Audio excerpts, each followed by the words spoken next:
Essa história da Americanas aqui no Brasil vai dar o que falar, seus capitalistas. Agora começa o efeito dominó. A Americanas teve problema e os credores da Americanas também vão sangrar com essa questão. Tá rolando uma briga de cachorro grande e é sobre isso que a gente vai falar nesse vídeo.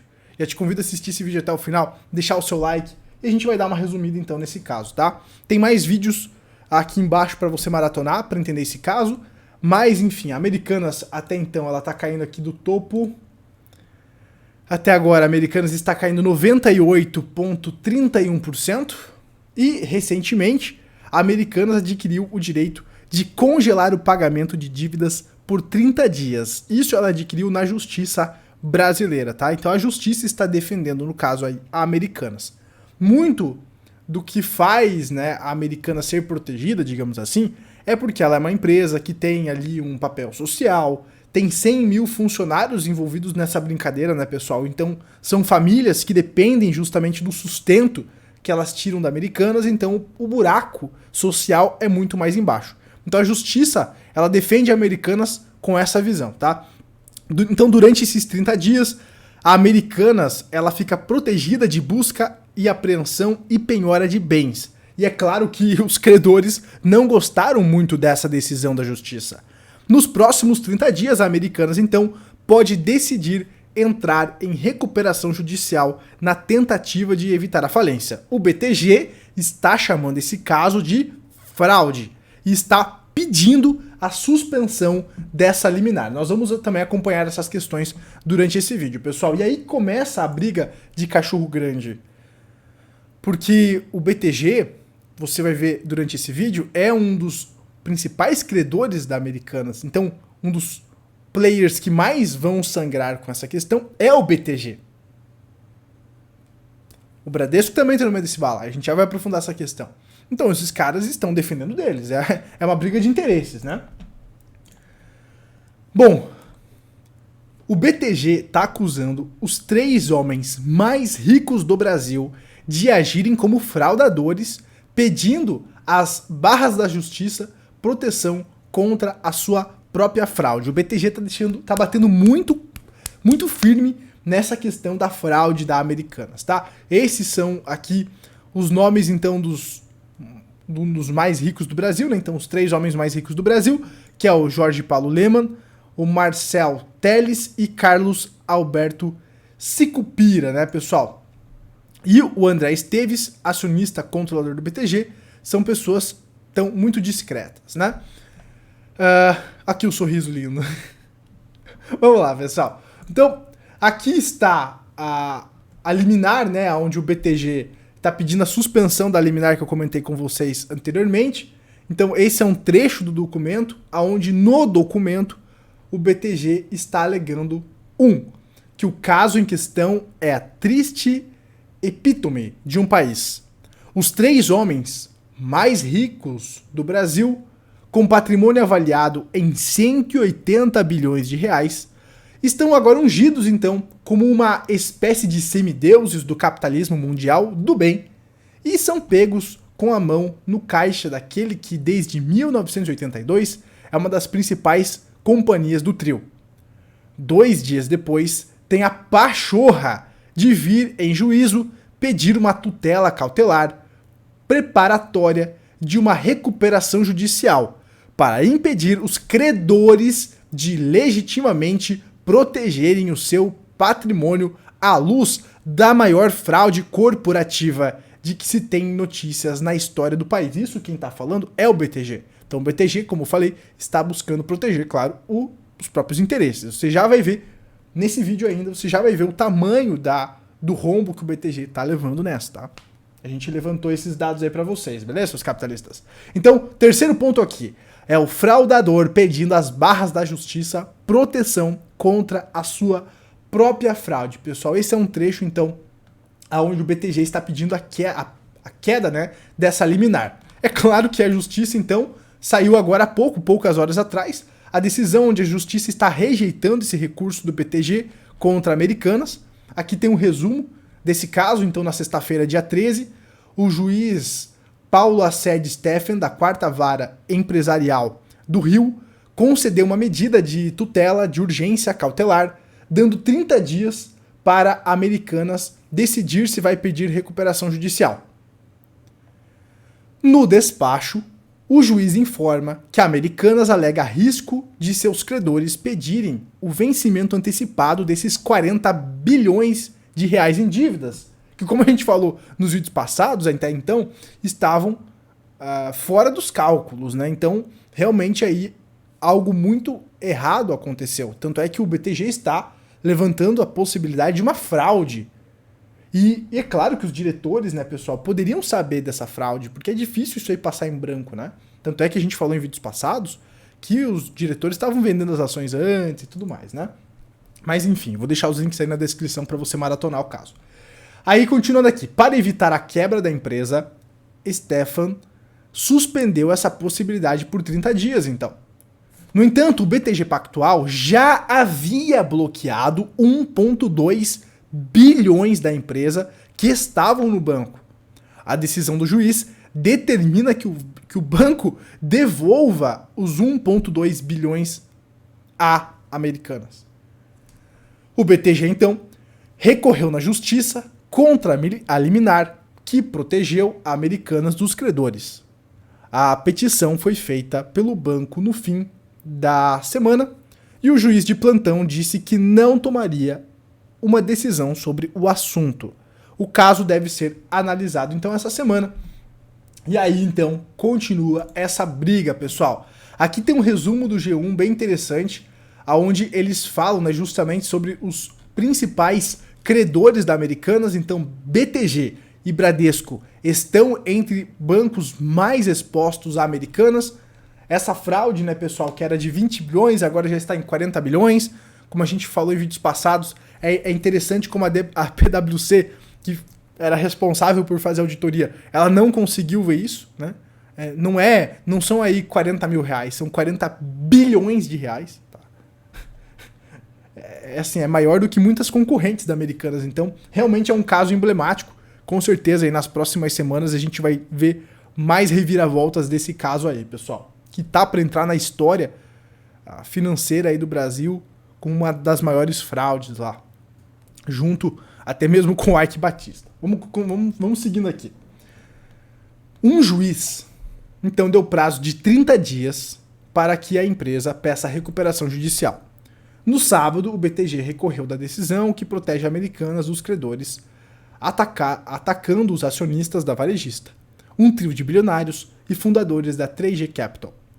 Nesta segunda, o Bank of America e a BV também recorreram da decisão, segundo o jornal O Globo. Nenhum dos bancos respondeu imediatamente a um pedido de comentário. Considerando estimativas, agora começa a engrossar o caldo, porque aí a gente vai entender o tamanho do rombo.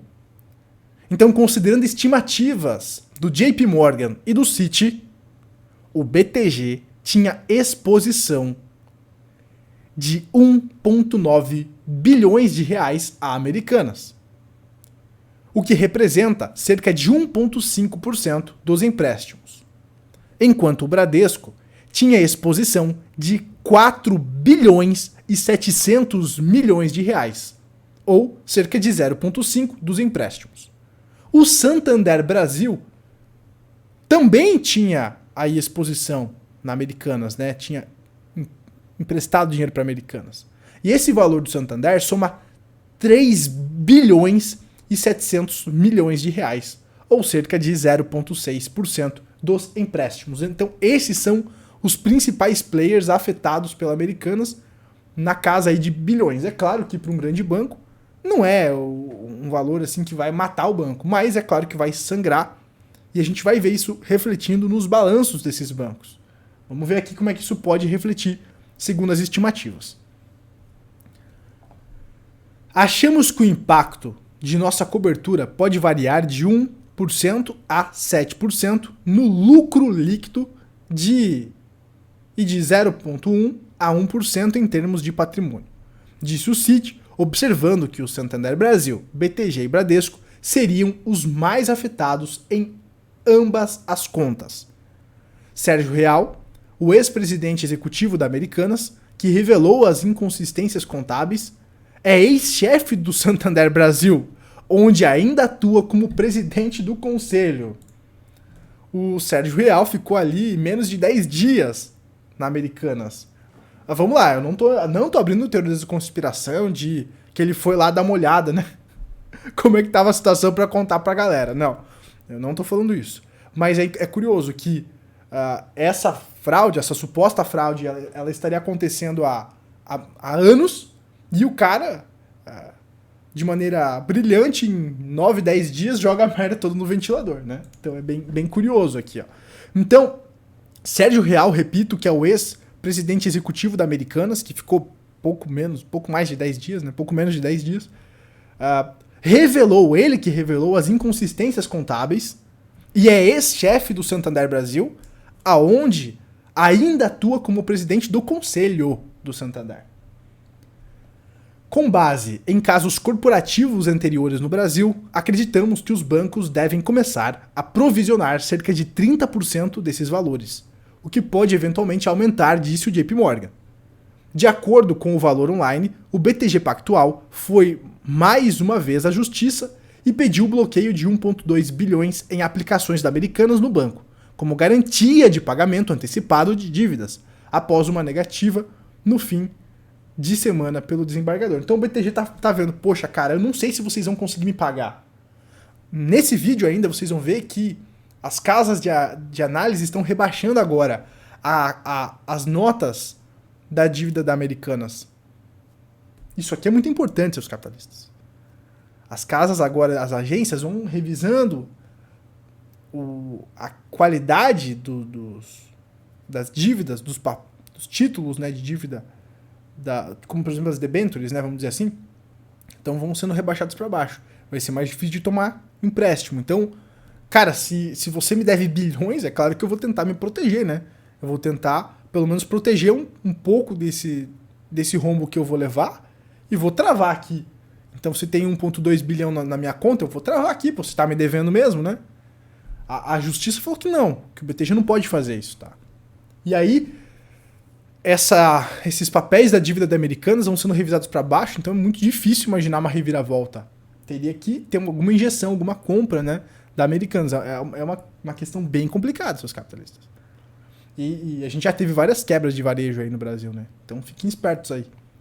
Então o pedido foi novamente negado, né, para finalizar essa questão, no fim da noite da segunda-feira, ontem, com o argumento de que o BTG possui notório patrimônio líquido de mais de 42 bilhões de reais, com valor de mercado próximo aos R$ 85, aos 85,18 bilhões e que por isso não haveria maior prejuízo ao banco, né? Mas não deixa de ser o dinheiro do banco, certo? Então aí que está o risco do negócio dos bancos, né?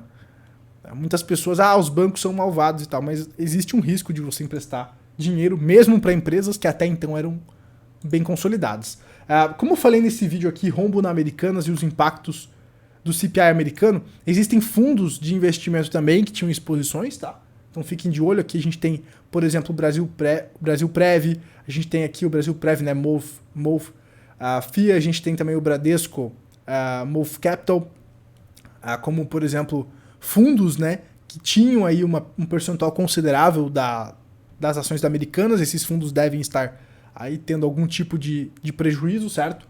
Mas indo um pouco além, pessoal, a gente tem ali os bancos, né, que tinham os empréstimos, então os bancos como credores. A gente tem agora os fundos imobiliários que a gente vai entrar. E antes da gente entrar nessa questão, vamos falar aqui da Moody's.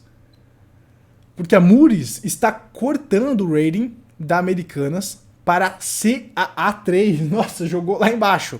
Após liminar de proteção contra credores. Então, a agência acompanhou o movimento de seus pares, que é a Fitch e a Standard & Poor's, na última sexta-feira. Então, agora, pessoal, para Americanas conseguir crédito é muito mais difícil, né? É muito mais difícil. Essa nota tá como se fosse um risco de calote. É essa que é a ideia. Então a Moody's, ela tá colocando uma nota pro crédito da Americanas como se fosse um risco de calote. Não é mais nem especulativo, é calote mesmo. Então por isso que os bancos ali estão tentando se proteger, porque poderia ser algum rombo de bilhão, né? Bilhões, na verdade, para esses bancos. Não é milhões, é bilhões, tá? Bom, a gente falou então de bancos, a gente falou ali do rebaixamento do crédito. Agora, para finalizar o vídeo, para não ficar muito longo, pessoal, vamos falar dos fundos imobiliários, né? Porque a Americanas, ela tem ali, por exemplo, lojas físicas que precisam de um lugar para que essa instalação ocorra. E aí entra agora a questão dos fundos imobiliários.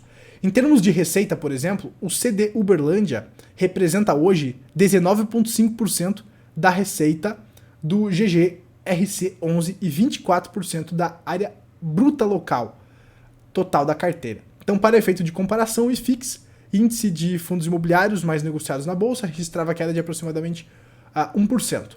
Em menor magnitude, outros fundos que mantêm ligação com Americanas também operam no negativo em janeiro. Entre eles estão o RBR-Log, o Max Retail, o XP-Log e o VBI Logístico, com perdas entre 5% e 6% no mês. Então, são fundos, né? Por exemplo, esse GGRC são fundos que têm participação na Americanas, ou seja, a Americanas aluga as salas que tem as lojas e tudo mais desses fundos aí. É claro que com o risco de Americanas quebrar esses fundos, né, justamente que disponibilizam esses espaços para Americanas, eles poderiam ter prejuízos. O GGRC, por exemplo, estava caindo 12% por conta dessa questão, tá? Aí entra aqui, por exemplo, o GGRC, que é um fundo que é ligado à logística, certo? Então, por exemplo, os galpões logísticos, etc. Então, além das lojas, né, pessoal, você tem toda a parte de logística. Então, é uma cadeia toda que sofre com o efeito dominó da queda da Americanas, tá? Então essa que é a grande jogada aí. Hoje, por exemplo, esse fundo aqui, o Max Retail, no acumulado de 5 dias estava caindo 8,95%, e aqui o GGR estava caindo 8% também, né, pessoal? Só para dar uma compilada, então, na questão dos efeitos dominós da ligação, né, com essa questão aí desse rombo da Americanas, tá? Com certeza, nas próximas semanas a gente vai vendo mais desenrolar dessa questão toda, mas aqui eu quero fechar com uma reflexão. Recentemente, numa consultoria, eu fui indagado, né, sobre os riscos de investir. Muitas pessoas entram no mercado não querendo perder dinheiro. Quando você entra, pessoal, no mercado de renda variável, até mesmo de renda fixa, para buscar multiplicar seu capital, você sempre tem que estar assumindo o risco de perder dinheiro. Isso é básico. Eu sei que muitas pessoas aí, principalmente funcionários públicos, não gostam de correr risco, mas tudo na vida é risco e tudo na vida é volátil e incerto. Até mesmo o seu emprego de CLT é incerto. Você não sabe se amanhã a empresa que você trabalha ela vai estar aí ativa, né? Muito bem. A grande jogada, pessoal, é que é aí que está a importância de você diversificar. Né? É importante diversificar. Você até então não sabia que a Americanas ia ter problemas. Você podia ler os balanços, não tava lá essa possibilidade desse rombo. Não tava nos balanços. Então aí que entra a importância de ter uma carteira antifrágil, por exemplo, que a gente promove aqui no canal, eu ensino a montar lá no clube e tal, né, nos meus treinamentos. Porque é com uma carteira antifrágil que você vai ali justamente diversificar os seus ativos. Em momentos de mais risco, né, você vai dar uma pisada no freio. Essa que é a grande jogada, tá? Mas você, quando for entrar em renda variável, você sempre vai ter que assumir um risco. Mesmo que o balanço esteja lindo, nós, médios mortais, e principalmente nós, pequenos investidores, temos que assumir sim o risco. Que quando você colocou o dinheiro no que parece um bom ativo, você está correndo o risco de perder parte daquele dinheiro. Isso é o papel do investidor. Isso faz parte de ser um investidor, ou um especulador, o que seja. É claro que tem um prêmio quando você acerta, mas quando você erra, você vai levar uma lambada. E é claro que os acionistas não têm culpa do que está acontecendo com a Americanas, porque isso não estava nos balanços, isso a CVM vai investigar, uma fraude com certeza, mas a reflexão que fica é assumir humildade perante a incerteza. Ter controle no que está no seu controle. Tem coisas que não estão no seu controle. Se a Americanas estava cometendo uma fraude, isso não está no controle do investidor. O pequeno investidor não tem acesso a certas informações que grandes players têm. É claro que o George Parlemon, por exemplo, deveria estar um pouco mais dentro do que estava acontecendo na empresa, né? Do que você, por exemplo, ou eu, que não tem informações privilegiadas. O que a gente tem acesso é o que está lá no relatório, é o que a gente vê nos números, né? Lá nos indicadores, é o que a gente vê no preço, é isso. Então, assim, pessoal, a reflexão que fica quando a gente entra nos investimentos, e principalmente os novatos, a gente quer acertar, a gente quer multiplicar nosso capital, e sim, esse é o objetivo. Mas, para isso, você sempre vai ter que assumir risco. E quanto mais risco você assumir, mais as chances de você multiplicar seu capital.